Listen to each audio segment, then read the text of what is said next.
Welcome back to the channel. You see the information on the screen, so you know what I'm about. So let's get into it. So today I'm going to be going in a slightly different direction because I'm going to be doing a quick review of an experience that I actually had about 2 months ago. So there's basically a conference. They call it an experience. They call it the Meetup Experience, and it's basically led by a lady named Shakia, right? And she is over a group called the Sexless Tribe. And I'll try to put the information up on the screen, so that you can go check it out, right? So the Sexless Tribe is basically a group of people that are basically, trying to do the Christian walk, but their primary focus is abstinence. At the conference, be honest with you, I actually had an absolute great time. I honestly did not know, what to expect, as I actually went in. I had watched, a video of basically what they did last year, and it was basically their 2024 announcement, for how they were going to do it this year, which basically means you're looking at footage from the previous year. And right now, you're probably watching that announcement. And the first thing I want to do is I want to just talk basically about the conference overall. So the conference is about 2.5 days, okay? And when I say 2.5 days here, I literally mean that. They started in on a Friday about middle of the day around noon, and it continued all the way through church service on Sunday. And one of the things that was very interesting about the Sexless Tribe, as they call themselves, is that all of these people were really enthusiastic.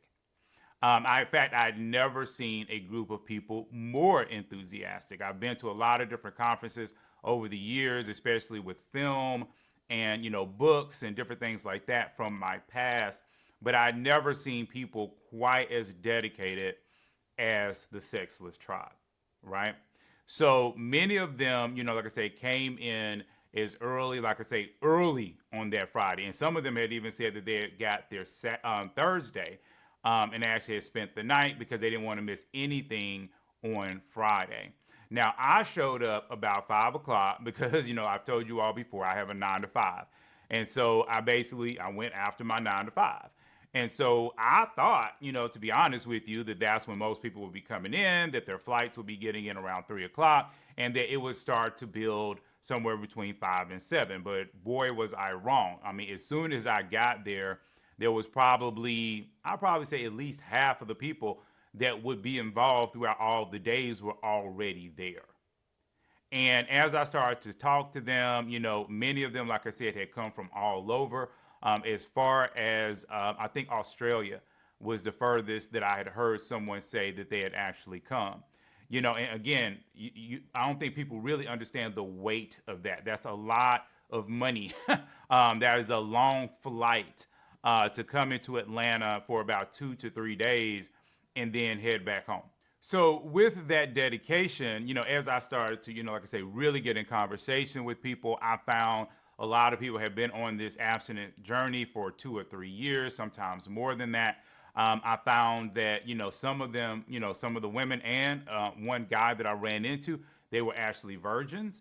And they were deep in their 20s. This wasn't like somebody that was 21 or 22. This was somebody like 28, 29, 30 years old that was virgins. We had people that maybe had had sex once or twice. You had people that were married and had gotten a divorce, but now they really wanted to get on this abstinence journey. And there was definitely a sense of family, throughout the entire conference, which again, I thought was absolutely amazing. And I thought what Shakia had done was some kind of way find a way to bring all these people together. And I'll be honest with you, as someone who actually, created a group or worked to organize a group, it was, I'll be honest with you, I had a couple of twinges of jealousy because I just thought she did it so well. And everyone was just so engaged with the right mindset, which brings up the next thing. The right mindset here is looking at the group as a group of people for support. Not necessarily looking at the group as a group of pool of people to date in. And that was one of the problems that, we always had with Christian Singles Connect. Like, I never minded if people dated within the group, but I really wanted people to lean on the group and see them as friends, as family, as people that you could call, as people that you could use as your wing person, when you go out. But for some reason, it was like we never could really get that vibe. A lot of people would come in, sometimes they would, come out to meetings and different things like that, sometimes 2 or 3 times. And it was almost like if they didn't get their person, if they didn't find somebody that they found attractive within that 2 or 3, time that they would give it, we might not ever see them again. And it was evident that that's what they were doing, because many times, we would literally see them, try to talk to one person or try to talk to another person or even talk to people that they had talked to. And, people, like I say, they just didn't come back. But with the Sexless Tribe, it wasn't like that at all. Most of the people that were there said that they were specifically there just because they loved, their brothers and sisters in Christ, that they wanted to be on this abstinent journey, and they wanted to find other people that would support them along that journey. And I actually found that very refreshing, and I was glad that Shakia was able to, build this group. As far as the activities, they did several activities. On the first day, it was primarily just about group activities. So they had a lot of discussions that they had pretty much the whole group involved in. They didn't really break off into smaller groups, which is what, honestly, I would have preferred, but everyone seemed to like the bigger group aesthetic. They also had a big thing with gospel karaoke, which most of the people seemed to go crazy for, which, was karaoke, but it was just with gospel songs. And when you're talking about, 200 people, out there singing and having a good time, for Jesus, it was absolutely wonderful. Now, on Saturday, the primary thing that they did was they actually rented out this 3-story place here in Atlanta, a building here in Atlanta. And in that, okay, you basically had these 3 floors. So the bottom floor was games, like card games and different things like that, card games and board games primarily. And then on the next floor, you could dance. They had a DJ and they had food. And then on the top floor, you basically could take pictures with the skyline behind you, and or you could just simply talk to men or women. And that was probably the quietest place in the entire building, because the DJ definitely, was playing. And so that was one of the places that if you want to talk to someone, you could. So they actually provided, this place for you for about, like, say, 6 or 7 hours. And you could just wander around and, talk to people and really get a good understanding of what people were doing. So after that, they took a quick break for about an hour and a half. And then they had,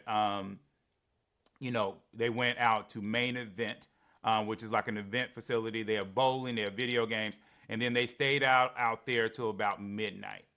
Okay, so it gave you time to get around and meet people and different things like that. And then the following day, on Sunday, they all met up for church. And I do believe that they went to brunch afterwards, but I did not go to the church or brunch, but I did hear from a few people that I had contacts with that is what they did. Because I'll be honest with you, after Saturday, I was tired. I was not, ready for such a big weekend. All right. So again, overall, I think that it is a, really great, experience for those that are interested. The number one negative that I think a lot of women will feel, when they go out here is if they are interested in talking to men, there's definitely a huge gap between the men and women. Like I've told you all before, in Atlanta, in most of the cities around the United States, there's approximately 83 single, straight, not in jail Black men for every 100 single, straight, not in jail Black women, which, you could almost say 4 to 5. Okay. And that is the ratio. Okay. And a lot of people want to change the ratio up and down, but it's like I've told you all before when I've, listened to experts talk about it, when I myself have researched it, that is the real number. Anything else outside of that, that is just a lot of feeling, but that's not a real reality. Okay. Now, at this particular event, okay, I would estimate based off of the counts that I did. Okay. And I did try to count the group about 2 or 3 different times. And I have been in the place where they were before, which is Hunger Church. Okay. They were using Hunger Church as the same facility that Hunger Church is using right now. That is the place that they rented out because it's not really a church. It's more like a little conference center.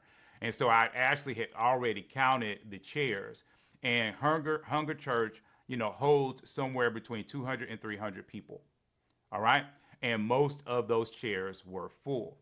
So we can assume that there was probably somewhere between 200 and 300 people in this particular conference. Now, of that, okay, there were about, honestly, 16 to 20 men. Okay, which basically means that there was somewhere between 11 or even up to 13 women for every one man. And again, as you watch the video, it's evident as you look through the video. Okay, so when it came down to people actually talking to the opposite gender, this became very tricky because the men that did want to talk to women, you couldn't just talk to one woman. You were generally talking to a group of women. So you would generally talk to 2 and 3 women at a time. And it could be a little tricky, going through that. Okay. And I know for a lot of women, it was very frustrating because if they actually wanted to talk to men, it was almost like they had to wait their turn as the man would make his way throughout the group. Now, most women seem to be okay with that. They seem to understand that that's just a part of the process. But again, most of the people there had kind of leaned into this concept that they're not really there to date. They're just really there to meet other like-minded Christians. All right. And I know for me, I walked away with a lot of contacts, both women and men. All right. And I've been trying to actually get some of those contacts to actually come out on the channel so that I can actually, interview them, talk with them, about their journey. And I would love, maybe even to see if I could get Shakia to come out and maybe talk about some of the things that she has done with the Meetup Experience, i.e. the Sexless Tribe. Okay. So that is like the number one. The number two, which I didn't think was a big problem, but I know for some people it might be, and that is the price of the conference. For me, $250, which is around what it was not a lot of money for a 3-day event. I actually thought that was actually very inexpensive. And in fact, with all the things that Shakia had done, with how well it was put together, to me, that's pennies on the dollar. I'll be honest with you. I don't really see it as a true con. But I know a lot of people aren't used to spending money. They're not used to conferences and different things like that. But I'll be honest with you, most of the conferences I've been to in the past started at $700 and went up. And I would probably say the average cost of the conference that I've been to in my life has probably been at least $1,100. So for her to put all this together for $250 or so, I don't remember exactly what the number was, that was not expensive at all. The biggest complaint that I heard from most of the people there actually was not the male-female ratio. The biggest complaint was parking. Okay, and also how the conference moves from one place to the next. So again, like I said, they started in a place that was, out with, it's kind of a big conference center. That's kind of what it was. It's kind of hard to describe, but it was in an office park, and it was basically used, like I said, for things like, churches and stuff. They would rent out that particular location. And that was actually a great location. I didn't really understand why they moved to the second location the next day. While I will say that second location is very nice. It is absolutely a gorgeous location. I do think a lot of people got confused by that because they didn't really know, like I said, what hotel to stay in because the two places were totally different. Like one, the like conference type place was basically in Marietta, Georgia. And then the other place, which was like a 3-story building, was downtown Atlanta. Okay, and the distance between the two was probably about 18 miles. So because of that, it really confused a lot of the people, especially those that were new to the conference, because they were like, okay, why are we changing locations? Because it's a little bit easier if you stay at one location. And even though, like I said, I will admit that place was really nice downtown Atlanta, but it also caused other problems because people didn't know where to park. People felt uncomfortable, especially people coming from out of town. They feel uncomfortable parking, because like I say, they don't know Atlanta like that. And honestly, most of the parking around that area was $30. Okay. And while I do think it was nice because of the way that it was separated, I think it could have been better if she had just kept everything in Marietta, where in Marietta, the parking is free. And yes, you might have not got the downtown skyline and different things like that. I don't necessarily think most of the people there, they came to the conference, were really concerned that much about 2 or 3 photo opportunities. I think most of them were there to really engage with other people. And I think it would have been a little bit easier for them if they did not have to deal with the parking, situation. The final thing I would say is that I know that there was also some confusion about, the way that the hotels were going. But again, I think that had to do with the fact that this location changes. And even when everyone went to main event, I think, again, there was some confusion there because people didn't really know if, they were, if the conference was fully renting out main event. They didn't really know where to meet up to go into main event. And so it was just this confusion. But honestly, Shakia had actually made a way for that because she was telling everyone to wear their T-shirt that she gave to them as a part of the package. Because when you went to main event, if you have the T-shirt on, you know that you're with their group. So again, I didn't understand a lot of the people's concern about that because I actually thought the T-shirt was a perfect way to get around that. But I do see where some of the people might have been confused. But again, I personally did not have a problem with the T-shirt solution in main event. But overall, I actually think that, the whole thing, the whole Sexless Tribe, everything that Shakia is doing is amazing. I wanted to give, like I say, a fair review though. And I find that a lot of people, when they do reviews and stuff like that, they're not trying to be fair because, they just want to kind of promote something. And I get that. But at the same time, we want to make sure that people kind of understand. So for me, would I go again? Yes, without a doubt. I think $250 is a steal for such a great conference. Okay. And again, if you are a diehard Christian and you just 100% want to jump on that abstinence journey, okay, I definitely encourage you, okay, to join the Sexless Tribe, okay? Because like I said, I have been just blown away with everything that, Shakia has done, okay, inside of, the Sexless Tribe. What she did was what I would want to do, okay? And so I really can't say anything, but she's brilliant for what she's been able to pull off.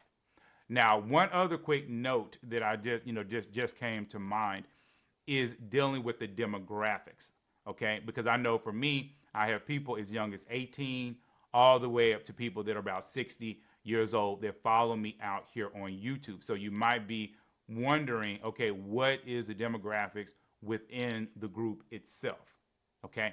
And what I will tell you is of the people that I talk to, because remember, I'm walking around, I'm talking to a whole lot of people. And when I say I talk to a whole lot of people, I do believe that I talked to at least 50% of the people that were there. Okay, probably at least 100 people. And in that, I can tell you that most of the men, okay, are millennials. They're going to be, most of them were in their 30s.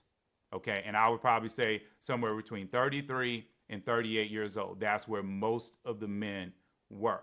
Now, were there a few stragglers, in their 40s and stuff like that? Yes. But I would probably say, honestly, that I was the oldest man there. Okay? And I am in my 40s. And when it came down to it, you had some people, like I say, men in their 20s. Now, when it comes to the women, most of the women were, to me, felt like they, again, were in their 30s. In that primary group of maybe 30 all the way up to about 38. And when I actually did talk to women and actually talked to them later and different things like that, those were the ages that, tended to pop up most often. However, there were a lot of women that were there in their 20s. So I would say the primary group of women were definitely 30s. Right after it would be late 20s. And then I think you would jump up and you would get a few 40s, 50s, and maybe even one or two people that might have been right on that borderline between late 50s and early 60s. But I don't really think there was anybody there that was 60. Okay, and if they were, again, they were probably right at 61, 62, because, you don't ask a woman her age. So unless it comes up in conversation, you're just not going to know. All right, so I did want to talk about that because, for some people, that might be something that they're concerned about. But again, you have to remember what the Sexless Tribe is for. They're primarily for, okay, you going through the abstinence journey. That is why they are there. Okay, this is not a group to help you find your person. If you find your person through, they celebrate it. Okay, they celebrate it on the app. They celebrate it, on their YouTube channel. They celebrate it on their Instagram page. But that is not what, the Sexless Tribe is for. The Sexless Tribe is trying to get you with lots of accountability partners while you walk through your abstinence journey. All right? But this channel is about marriage and giving you the skills, okay, that you need in a different way of thinking in order to get you married, especially if you're finding that you have trouble. Okay, so I want to make sure I put those delineations because that way you can kind of understand, I do like, what I see with Shakia's group. Okay, but I don't want people going in there believing that this is a place for people to hang out and talk and really get to know the opposite sex and find your person. Okay, these are people that are very serious about the abstinence journey and trying to keep their bodies in a holy position for God. Okay, so I definitely encourage you to check them out and to see if they work for you, if that is your thing. I am going to be putting up a lot of videos here and there on this channel so you can see some of the conversations that I had with some of the people that I ran into at the Meetup Experience. All right, so but until then, please like, please subscribe, and I'm going to see you all in the very next video.